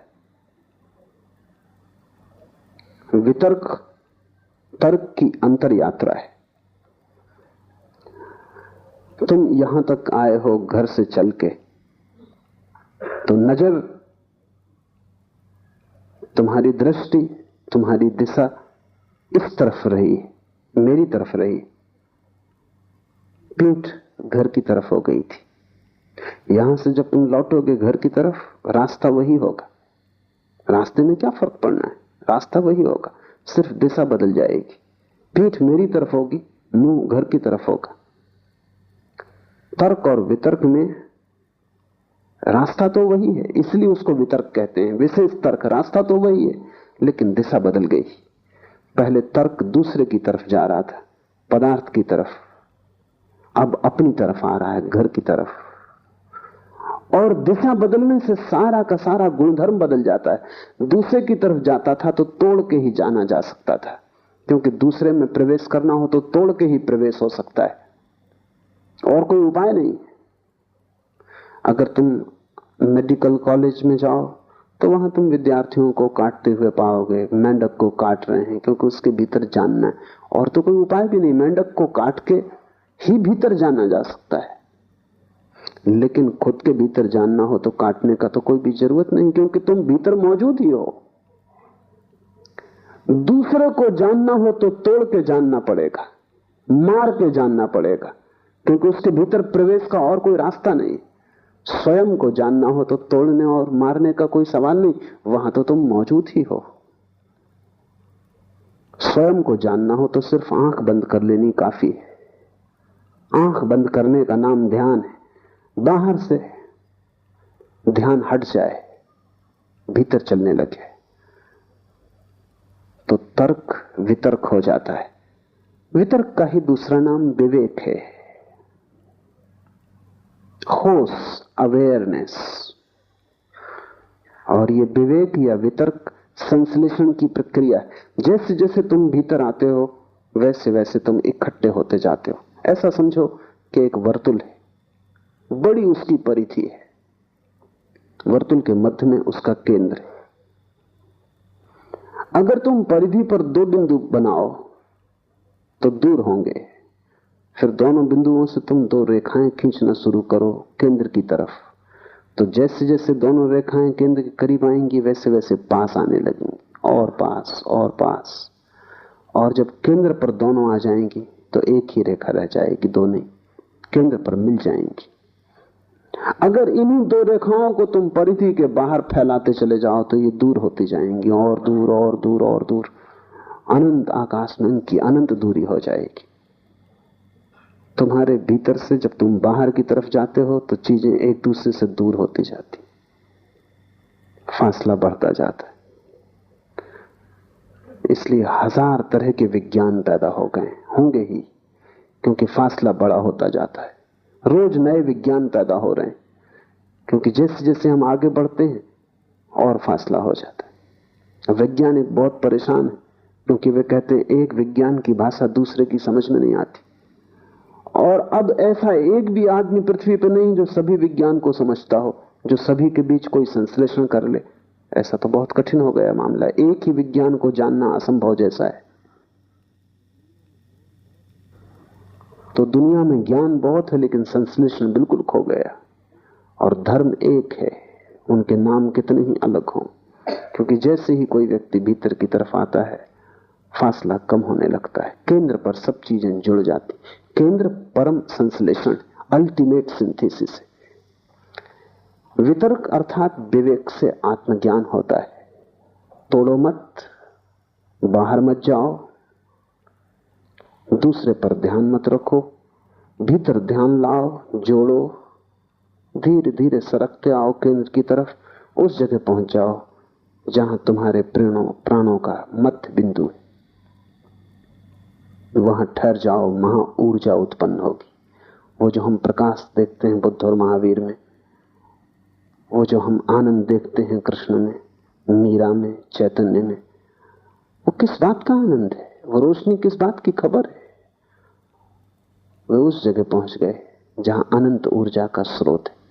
अब वे दरिद्र नहीं, अब वे दीन नहीं, अब वे किसी से मांग नहीं रहे, अब वे सम्राट हो गए। उनका सम्राट होना तुम्हारी भी संभावना है, लेकिन एक एक कदम उठाना जरूरी है। विस्मय, स्वामी स्थिति की धारणा, वितर्क से स्वयं तक पहुंचने का उपाय, और चौथा सूत्र है लोकानंदा समाधि सुखम। अस्तित्व का आनंद भोगना समाधि सुख है। और जब तुम स्वयं में पहुंच गए, ठहर गए, तो तुम अस्तित्व की गहनतम स्थिति में आ गए। वहां सघनतम अस्तित्व है, क्योंकि वहीं से सब पैदा हो रहा है। तुम्हारा केंद्र तुम्हारा ही केंद्र नहीं, सारे लोक का केंद्र है। हम परिधि पर ही अलग अलग हैं। मैं और तू का फासला शरीरों का फासला है। जैसे ही हम शरीर को छोड़ते और भीतर हटते हैं वैसे वैसे फासले कम होने लगते हैं। जिस दिन तुम आत्मा को जानोगे उसी दिन तुमने परमात्मा को भी जान लिया। जिस दिन तुमने अपनी आत्मा जानी उसी दिन तुमने समस्त की आत्मा जान ली, क्योंकि वहां केंद्र पर कोई फासला नहीं, परिधि पर हम में भेद है, वहां भिन्नताएं, केंद्र में हम में कोई भेद नहीं, वहां हम सब एक अस्तित्व रूप है। शिव कहते हैं उस अस्तित्व को स्वयं में पाकर समाधि का सुख उपलब्ध होता है। समाधि सुखम, इस शब्द को समझ लेना जरूरी है। तुमने बहुत से सुख जाने, कभी भोजन का सुख, कभी स्वास्थ्य का सुख, कभी प्यास लगी तो जल से तृप्ति का सुख, कभी शरीर भोग का सुख, संभोग का सुख। तुमने बहुत सुख जाने, लेकिन इन सुखों के संबंध में एक बात समझ लेनी जरूरी है, और वो ये कि उन सुखों के साथ दुख जुड़ा हुआ है। अगर तुम्हें प्यास न लगे तो पानी पीने की तृप्ति भी ना होगी। प्यास की पीड़ा तुम झेलने को राजी हो तो पानी पीने का मजा तुम्हें आएगा। दुख पहले और दुख लंबा और सुख क्षण भर, क्योंकि जैसे ही कंठ से पानी उतरा तृप्ति हो गई, फिर दुख, फिर प्यास। भूख न लगे, भूख की पीड़ा न हो तो भोजन की कोई तृप्ति नहीं। इसलिए एक दुनिया में बड़ी दुर्घटना घटती, जिनके पास भूख है उनके पास भोजन नहीं। वे भोजन का मजा ले सकते थे, उन्हें भोजन में सुख आता, क्योंकि वे बड़ा दुख झेल रहे हैं भूख का। और जिनके पास भूख नहीं है उनके पास भोजन है, वे भोजन का सुख ले नहीं पाते, भोजन से दुख ही मिलता उनको उल्टा।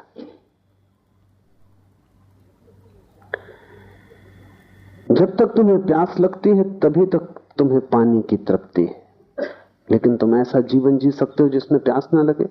धूप में मत जाओ, श्रम मत करो, आराम से घर में रहो, प्यास ना लगे। तब तुम सोचते हो कि अब खूब मजे से पानी पियो और सुख भोगो, तो तुम पाओगे अब पानी पीने में कोई सुख नहीं। जिस आदमी ने दिन भर श्रम किया है उसे ही रात सोने का सुख मिलेगा। अभी बड़ी कठिन बात हो गई। अगर रात सोने का सुख चाहिए तो दिन मजदूर जैसी जिंदगी चाहिए। कठिनाई यह है कि दिन तो तुम चाहते हो एक अमीर सम्राट जैसा, और रात की नींद भी मजदूर जैसी। ये नहीं हो सकता। बाहर के जगत में सुख और दुख जुड़े हैं, इसलिए जिस दिन तुम्हारे पास महल आ जाएगा उसी दिन नींद खो जाएगी। जिस दिन तुम सैया का इंतजाम कर लोगे सुखद, उसी दिन तुम पाओगे करबड़ बदलने के सिवा और कोई उपाय नहीं। और देखो मजदूर को, वो सो रहा है वृक्ष के नीचे, कंकड़ पत्थरों का भी उसे पता नहीं, मच्छर भी काट रहे हैं उसका भी उन्हें कुछ पता नहीं, गर्मी है पसीना बह रहा उसका भी उसे कुछ पता नहीं। ये सब गौण है। उसने दिन भर इतनी पीड़ा झेल ली है कि रात का सुख अर्जित कर लिया। दुख की कीमत चुकानी पड़ती है सुख पाने के लिए संसार में। यहां हर सुख के साथ दुख जुड़ा है, और आदमी यही एक मजबूरी में उलझा हुआ है। वो चाहता है सुख बचे और दुख कट जाए। ये नहीं हो सकता। यही हमने हजारों साल से कोशिश की कि दुख कट जाए और सुख बच जाए। हम जो कर रहे हैं कोशिश वो संभव नहीं हो पाती। निश्चित दुख कट जाता है, लेकिन उतना ही सुख कट जाता है। दुख हम चाहते नहीं, सुख हम चाहते हैं, इसलिए बड़ी झंझट है। समाधि सुख का क्या अर्थ है जिसके साथ दुख बिल्कुल नहीं। समाधि सुख किसी प्यास की तृप्ति नहीं। समाधि सुख किसी भूख में लिया गया भोजन नहीं। समाधि सुख श्रम करके रात में ली गई निद्रा का सुख नहीं। समाधि सुख के साथ दुख का कोई भी संबंध नहीं। वही अंतर है सांसारिक सुख और आध्यात्मिक सुख में। समाधि सुख सिर्फ होने का सुख है, उसके साथ कोई त्रसा, कोई तृष्णा, कोई दुख नहीं जुड़ा है। वो सिर्फ होने का आनंद है। इसलिए शिव कह रहे हैं लोकानंदा, अस्तित्व का आनंद है। तुम हो, बस इतनी ही बात आनंदपूर्ण है। इसमें कोई त्रसा और पीड़ा और इस सब का कोई संबंध नहीं। फिर ध्यान रहे कि आत्मा की न तो कोई प्यास है न कोई भूख है। इसलिए वहां कोई भूख और प्यास और उनकी तृप्ति से होने वाला सुख तो हो नहीं सकता। सारी भूख प्यास शरीर की है, इसलिए शरीर के सुख दुख से जुड़े ही रहेंगे। जो आदमी भी शरीर के सुख लेना चाहता है उसे दुखों की तैयारी रखनी चाहिए, और जितनी वो दुख की तैयारी रखेगा उतने ही शरीर के सुख ले सकता है। आत्मा का सुख शुद्धतम सुख है, वहां दुख का कोई उपाय नहीं है, लेकिन वो केंद्र पर घटता है। परिधि पर तो तुम शरीर हो, शरीर परिधि है। वो तुम्हारा घेरा है घर का, वो तुम नहीं हो। वो तुम्हारा बाहरी वर्तुल है, केंद्र पर तुम आत्मा हो। वहां एक नए सुख का आविर्भाव होता है। वो सुख सिर्फ होने का सुख है, सिर्फ होना मात्र। वहां दुख की कोई खाई नहीं है और वहां सुख का कोई शिखर नहीं। वहां ऊंचाइयां नीचाइयां नहीं, वहां पाना खोना नहीं है, वहां दिन रात नहीं है, वहां श्रम विश्राम नहीं है। वहां तुम सिर्फ हो, वहां शाश्वत होना है। उस शाश्वत होने की एक दशा है जो बड़ी रसपूर्ण है। उस रस में कभी विघ्न नहीं पड़ता, इसलिए उसे संत सनातन शाश्वत कहते हैं, नित्य कहते हैं। उस रस में कभी भी बाधा नहीं आती। कबीर ने कहा है वहां अमृत रस झरता ही रहता है, एक सा एक रस। यहां भी वर्षा होती है, लेकिन उस वर्षा के लिए गर्मी का होना जरूरी है। जब गर्मी से तुम उत्तप्त हो जाते हो, पृथ्वी दरार पड़ जाती है, सब तरफ वृक्ष चीख पुकार करने लगते, सब तरफ त्राह त्राह मच जाती है गर्मी से, तब वर्षा होती। तुम कहोगे ऐसा बेहुदा नियम क्यों है? ऐसा क्यों नहीं है कि वर्षा हो और त्राही त्राही ना हो? लेकिन तब तुम्हें पूरी व्यवस्था समझनी पड़े, गणित समझना पड़े। ये त्राही त्राही मचे तो ही बादल निर्मित होते हैं। जब भयंकर धूप पड़ती है तो पानी भाप बनता है। जब पानी भाप न बने तो वर्षा नहीं हो सकती। तो जब पानी भाप बन जाएगा, आकाश में बादल सघन होंगे, और जब बादल इतने सघन हो जाएंगे तो उनको बरसना ही पड़ेगा, तभी वर्षा होगी। तो वर्षा के पहले भयंकर गर्मी जरूरी है। आत्मा के जगत में विपरीतता नहीं है, वहां द्वंद्व नहीं है, इसलिए हम उसे निर्द्वंद अद्वैत इन शब्दों से पुकारते हैं। वहां एक है, वहां दो नहीं है। पर तब तुम्हें समझना बहुत कठिन हो जाएगा वहां किस तरह का सुख होगा, क्योंकि ऐसा तो तुम्हें कोई सुख पता नहीं जिसके साथ दुख ना जुड़ा हो। कोई पूछ रहा था सिगमंड फ्रायड से कि विक्षिप्तता की क्या परिभाषा है और विक्षिप्तता तक लोग कैसे पहुंच जाते हैं। सिगमंड फ्रायड ने बड़ा अद्भुत उत्तर दिया। उसने कहा विक्षिप्तता और सफलता इनकी एक ही परिभाषा है, और जो ढंग सफलता तक पहुंचने का है वही ढंग विक्षिप्तता तक पहुंचने का है। क्योंकि जब तुम सफल होना चाहते हो तो तुम तन जाते हो, जब तुम सफल होना चाहते हो तो तुम लड़ते हो, जब तुम सफल होना चाहते हो तो तुम्हारे रात दिन चिंता से भर जाते, जब तुम सफल होना चाहते हो तो प्रतिपल तुम भयभीत होते हो कि पता नहीं जीत पाओ न जीत पाओ। तुम अकेले ही नहीं हो सब सफलता के लिए करोड़ों प्रतिद्वंदी। तब तुम्हारी रात दिन चिंता, पीड़ा, तनाव, तुम कपते ही रहते हो, पता नहीं क्या होगा क्या नहीं होगा। और यही तो पागल होने का भी रास्ता है। तो जिनको तुम सफल कहते हो, अगर तुम उन्हें बहुत गौर से देखो तुम उन्हीं तनाव की और बेचैनी की अवस्थाओं में पाओगे जिनमें तुम पागलों को पाते। ऐसा हुआ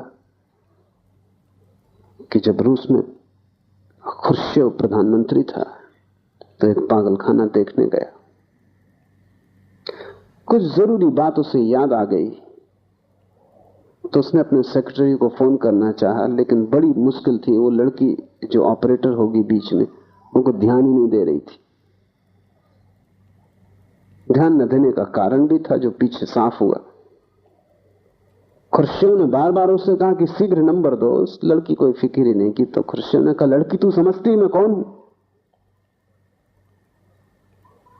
जो कि सदा ही सफल पद पर धन पर पहुंचे आदमी की धारणा भीतर वो पूरे वक्त 24 घंटे कहता रहता, पता है मैं कौन हूं, चाहे बोले ना बोले भीतर वो यही बोलता रहता, पता है मैं कौन हूं। क्योंकि इसी के लिए तो सारा गंवाया है, इसी पता करवाने के लिए। आखिर नहीं रहा गया। उसने कहा, लड़की तुझे पता है मैं कौन हूं? मैं खुर्शीव बोल रहा हूं, प्रधानमंत्री। उस लड़की ने कहा, मुझे पता नहीं कि आप कौन है, लेकिन मुझे पता है कि आप कहां से बोल रहे हैं, पागल खाने से।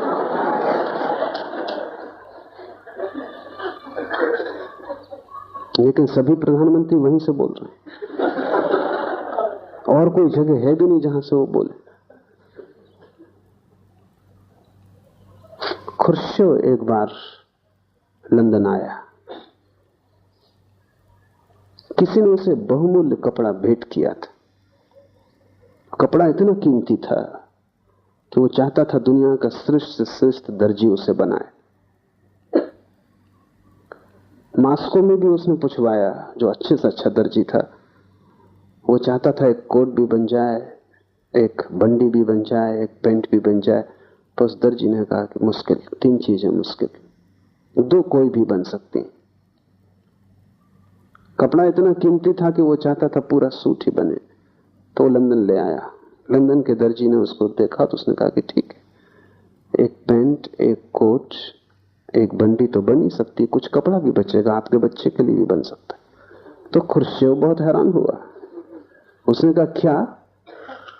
और मैंने अपने दर्जी को पूछा मास्को में, हद कर दी उस बेईमान ने। वो कह रहा था कि इसमें बस 2 ही चीजें बन सकती। तो लंदन के दर्जी ने कहा आप उस पर नाराज ना हो, मास्को में आप बहुत बड़े आदमी, ज्यादा कपड़ा लगेगा, लंदन में आप ना कुछ।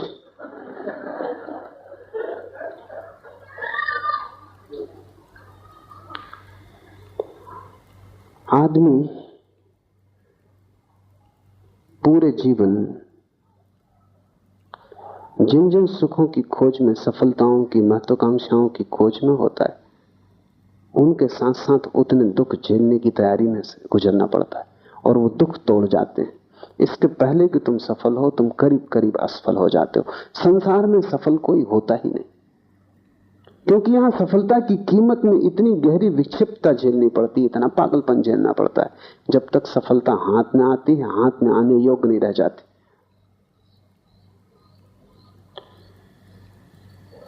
समाधि का सुख बिल्कुल भिन्न है। वहां मूल्य तुम्हें चुकाना नहीं, क्योंकि जो तुम पाने चले हो वो अभी मौजूद है इसी वक्त। वो कोई भविष्य नहीं है कि जिसके लिए तुम्हें यात्रा करनी पड़े, चलना पड़े, मेहनत करनी पड़े। वो अभी मौजूद है, इसी वक्त मौजूद है। वो तुम्हें मिला ही हुआ है, वो तुम्हारी स्वभाव सिद्ध संपदा है, और उसकी कीमत में कोई दुख नहीं है। लेकिन तब उसका स्वाद कैसा होगा? तुमने जो भी सुख जाने हैं उनमें से किसी से भी उसके स्वाद का पता नहीं चल सकता, क्योंकि उन सब में दुख मिश्रित है। तुमने जो जो अमृत जाना है, चखा है, उस सब में जहर पड़ा हुआ है, क्योंकि शरीर के साथ ही ये होगा ही। शरीर में जन्म और मृत्यु दोनों जुड़ी हैं, अमृत और जहर दोनों पड़े। शरीर से तुम जो भी सुख जानोगे उसमें दुख रहेगा ही, लेकिन आत्मा सिर्फ अमृत है, उसकी कोई मृत्यु नहीं, वो शाश्वत है, वहां विपरीत नहीं है, वो सिर्फ जीवन है, शुद्ध जीवन है। इसलिए तुमने जो भी सुख चखे हैं उनकी तिक्तता, उनका कड़वाहट छोड़ दो, उनकी तिक्तता को बिल्कुल हटा दो, तो तुम कल्पना शायद थोड़ी सी कर पाओ। तुमने जो भी सुख जाने उन सब में से उनका विपरीत जो दुख का हिस्सा है वो अलग कर दो, तो थोड़ी सी तुम्हें झलक कल्पना में आ सकती है। लेकिन वो झलक भी पक्की खबर ना देगी, क्योंकि परिधि पर सिर्फ झलकें मिलती हैं। क्योंकि तुम कितना ही सोचो, जो तुमने नहीं चखा है उसके तुम प्रत्यय और धारणा ना बना सकोगे, चलना ही पड़ेगा। ये सूत्र बड़े कीमती हैं। विस्मय से भरो, मुड़ो स्वा की ओर,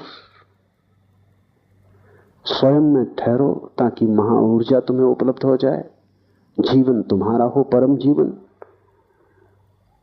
विवेक से आत्मज्ञान को उपलब्ध हो जाओ, जागृति से, परम जागृति से निद्रा को तोड़कर, और अस्तित्व का आनंद भोग सकोगे, तब तुम समाधि सुख तुम्हारा है। समाधि सुख के संबंध में कुछ बातें और। एक, जीवन में जो भी सुख तुम भोगते हो वो बहुत सी बातों पर निर्भर करेगा। तुम्हारी योग्यता, अयोग्यता, शिक्षा, अशिक्षा, शक्ति, सामर्थ्य, परिवार, संबंध, सब पे निर्भर करेगा। तुम अकेले नहीं हो वहां। अगर गरीब घर में पैदा हुए हो तो उसी सुख को पाने में तुम्हें जीवन भर गंवाना पड़ेगा। अमीर घर में पैदा हुए हो, जल्दी पहुंच जाओगे। अगर बुद्धिमान हो, चालाक हो, होशियार हो गणित में, तो जल्दी पहुंच जाओगे। अगर बुद्धू हो, काफी भटकोगे, पहुंच जाओ संदिग्ध है। शरीर रुग्ण है, मुश्किल पड़ेगा। शरीर स्वस्थ है, जल्दी पहुंच जाओगे। संयोगिक है, हजार बातों पर निर्भर है। लेकिन समाधि सुख किसी बात पर निर्भर नहीं है, अनकंडीशनल है, बेशर्त है। न तुम्हारी बुद्धि पर, न तुम्हारे शरीर पर, न तुम्हारी योग्यता अयोग्यता पर, न तुम्हारी शिक्षा परिवार पर, सुंदर कुरूप, स्त्री पुरुष, किसी बात पर निर्भर नहीं। शूद्र ब्राह्मण, हिंदू मुसलमान, किसी बात पर निर्भर नहीं। जवान वृद्ध, कुछ किसी बात पर निर्भर नहीं। बेशर्त सुख है, क्योंकि वो तुम्हारी संपदा है, वो तुम्हारे पास है ही, तुम उसे लेकर ही पैदा हुए हो। तुमने उस तरफ ध्यान नहीं दिया, बस इतनी ही बात है। तुमने विस्मरण किया है, तुमने खोया नहीं। सिर्फ आंख लौटाओ, मुड़ो पीछे की तरफ और अपने को देख लो।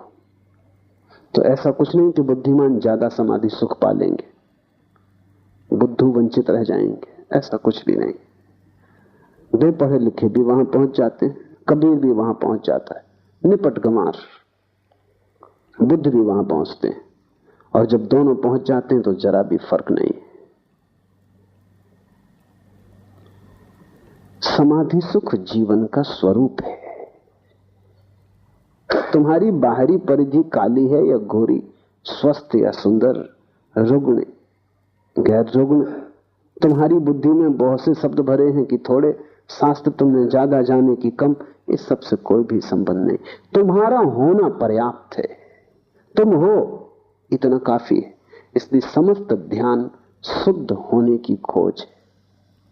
जहां तुम शरीर को भी भूल जाओगे, मन को भी भूल जाओगे, वहीं तुम्हें आत्मा का समाधि सुख, अस्तित्व का आनंद उपलब्ध होना शुरू हो जाएगा। किसी भांति बस इतना ही करो कि थोड़ी देर को शरीर तुम्हें स्मरण ना रहे, मन स्मरण ना रहे। जैसे ही शरीर और मन का विस्मरण होगा, आत्मा का स्मरण होगा। जब तक तुम्हें शरीर और मन का स्मरण रहेगा, आत्मा का स्मरण ना रहेगा। क्योंकि शरीर और मन बाहर, आत्मा भीतर, तुम दोनों की तरफ एक साथ न देख सकोगे, एक की तरफ ही देख सकोगे। इस समाधि शिविर में तुमने अगर इतना ही किया कि थोड़ी देर को, एक क्षण को भी शरीर और मन भूल जाए, तो तुम्हें समाधि सुख का स्वाद मिल जाए। और एक बार स्वाद मिल जाए, बस काफी, फिर तुम्हारी जिंदगी दूसरी हो गई। पहला स्वाद ही कठिन है। एक दफा गर्दन मुड़ जाए, फिर तो तुम जान लिए तरकीब। फिर तुम जहां भी गर्दन मोड़ लोगे, वहीं तुम देख लोगे।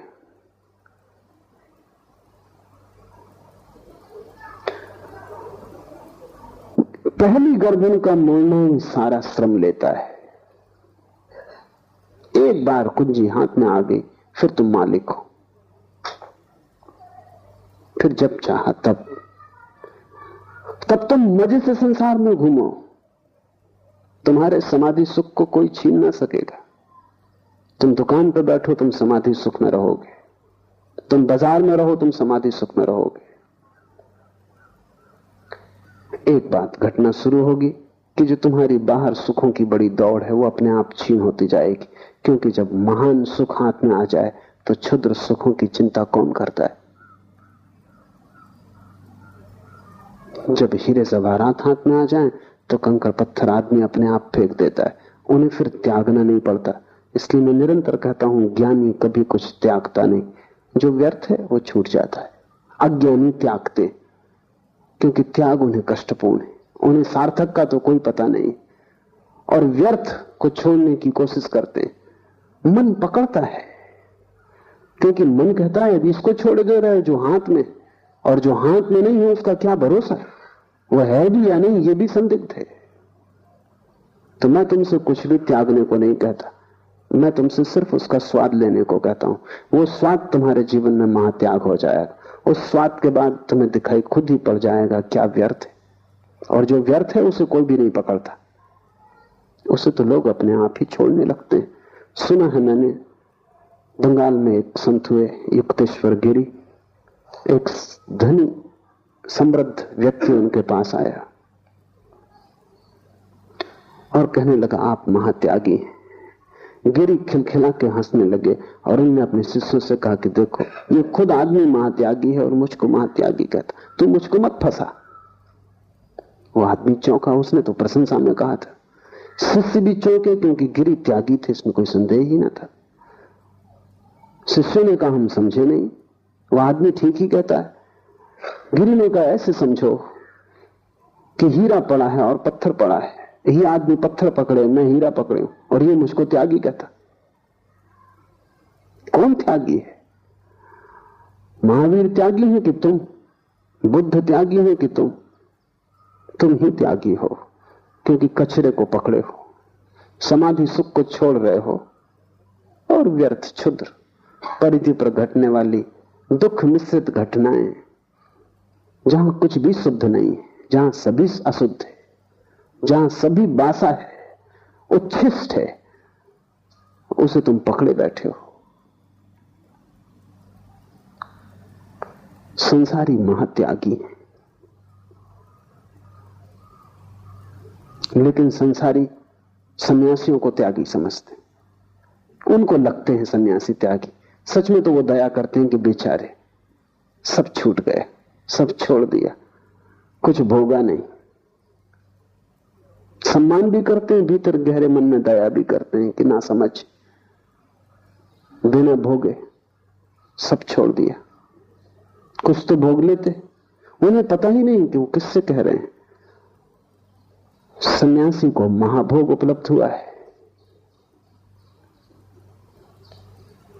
अस्तित्व ने उसे महाभोग में आमंत्रित कर लिया है।